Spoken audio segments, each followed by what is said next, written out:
Class 10 এর শুরুর দিক থেকে ফার্স্ট সেমিস্টার পরীক্ষার আগে আমি আপনাকে আপনার চ্যানেলটাকে ফুললি ফলো করা শুরু করি, অন্য কোনো জায়গায় যাই না। আপনার হায়ার ম্যাথের ওয়ান শট ক্লাসগুলা আমি মনে হয় 15 বার করছি। 2x স্পিডে, 1.5x স্পিডে, 1.75 স্পিডে, করতে করতে আমার ইম্পর্টেন্ট যে অঙ্কগুলো আছে একদম মুখস্থ হয়ে গেছে। 60 পেয়েছিলাম বায়োলজিতে, সেখানে আমি এখন নিজে এসএসসি তে আপনার হচ্ছে 94 পাইছি। এটা ছেলে 16 পাইছে ক্লাস 9 এর বার্ষিক পরীক্ষায়। ও ক্লাস 10 এর বোর্ড এক্সামে 95 পাইছে, 16 থেকে ডিরেক্ট 95। আসলে একটা স্টুডেন্ট চাইলে যে এই জিনিসগুলো সম্ভব, এটা আসলে তোমাকে দেখে আমি বুঝছি।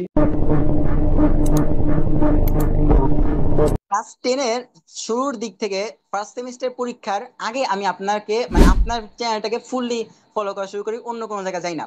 আপনি বিশ্বাস করবেন কি করবেন না, আপনার হায়ার ম্যাথের ওয়ান শট ক্লাসগুলা আমি মনে হয় 15 বার করছি। 2x স্পিডে, 1.5x স্পিডে, 1.75 স্পিডে, করতে করতে আমার ইম্পর্টেন্ট যে অঙ্কগুলো আছে একদম মুখস্থ হয়ে গেছে। আমি যখনই দেখি কোয়েশ্চেনটা যখন আসে আমার অটোমেটিকলি হাত চলে, এরকম একটা অবস্থা হয়ে গেছে। তো হুম, ক্লাস হুম, 10 এর সবগুলো পরীক্ষায় হায়ার ম্যাথে আলহামদুলিল্লাহ ভালো করছিলাম। সমস্যা ছিল স্যার বায়োলজিতে। পরে জুনিয়র স্যার যখন এফআরবি 25 এ জয়েন হইলো, উনি তো কিং, হুম। ওনার তো কোনো কিছু নাই। তো ওই ক্লাসগুলো করার পরে আরো বেশি বায়োলজিতে অনেক বেশি ইমপ্রুভ করি। যেখানে আমি এসএসসি তে 60 পাইতাম বায়োলজিতে, সরি 9 এ 60 পাইছিলাম বায়োলজিতে, সেখানে আমি এখন নিজে এসএসসি তে আপনার হচ্ছে 94 পাইছি। সেরা সে তোমার টোটাল মার্ক কত? আমার টোটাল মার্ক হচ্ছে স্যার আপনার 1167। 1167, অনেক ভালো করছো তুমি। হচ্ছে বায়োলজিতে পাইছো কত? 96। 94 স্যার। 94। হায়ার ম্যাথে পাইছো 95। ফিজিক্সে জি কত স্যার। পাইছো? ফিজিক্সে স্যার 93 পাইছি। 93। 93। আর কেমিস্ট্রিতে? স্যার কেমিস্ট্রিতে স্যার 89।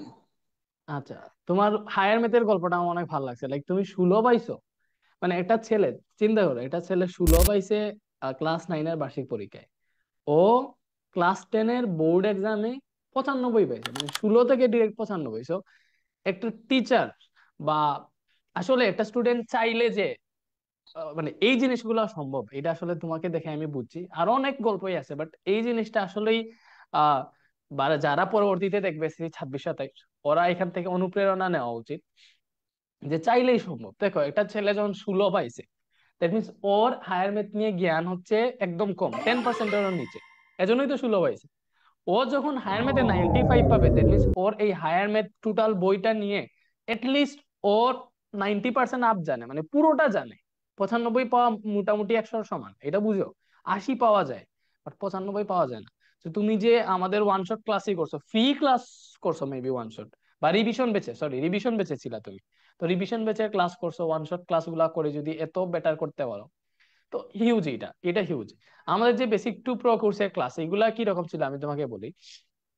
ওইগুলা তো তোমরা করো নাই, তুমি আসলে করো নাই। ওইগুলা ছিল, মনে করো একটা চ্যাপ্টারের ফার্স্টে আমরা প্রথমে সূত্রগুলা সব এনালাইসিস করে বুঝাইতাম। এরপরে সূত্র বোঝানোর পরে আমরা যেটা করতাম সেটা হচ্ছে অনুশীলনী যতগুলা ম্যাথ সলভ করে দিলে বাকি সবগুলা তোমরা পারবা, ওই ম্যাথ গুলো সলভ করে দিতাম। এরপরে সিকিউ, এরপরে এমসিকিউ। এইভাবে ডিটেইলসে, একটা চ্যাপ্টারের উপর 8 থেকে 9 ঘন্টা ক্লাস, 10 ঘন্টা ক্লাস। বাট রিভিশন বেশি হয়তো তোমরা 3 সাড়ে 3 ঘন্টা পাইছো প্রত্যেকটা চ্যাপ্টারের উপর class. But basic to pro কোর্সে ছিল এটা 8 থেকে 9 ঘন্টা। তো বেসিক টু প্রো কোর্সের ক্লাস যদি করতা, হয়তো এই মার্কটা আরো বেশি, লাইক 100 থাকতো। বাট যেটা করছো ভাই, 16 থেকে একদম 95-এ নিয়ে গেছো, এটা হিউজ। তোমার জন্য অনেক শুভকামনা।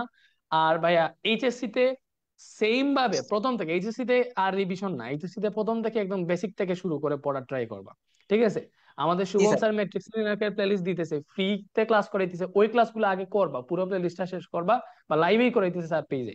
ওইগুলা যদি ভালো লাগে তাহলে আমাদের সাথেও জয়েন থাকতে পারো, নাইলে যে কোনো প্ল্যাটফর্মে থাকো, কোনো সমস্যা নাই। বাট প্রথম থেকে বেসিক থেকে পড়বা। ঠিক আছে ভাইয়া?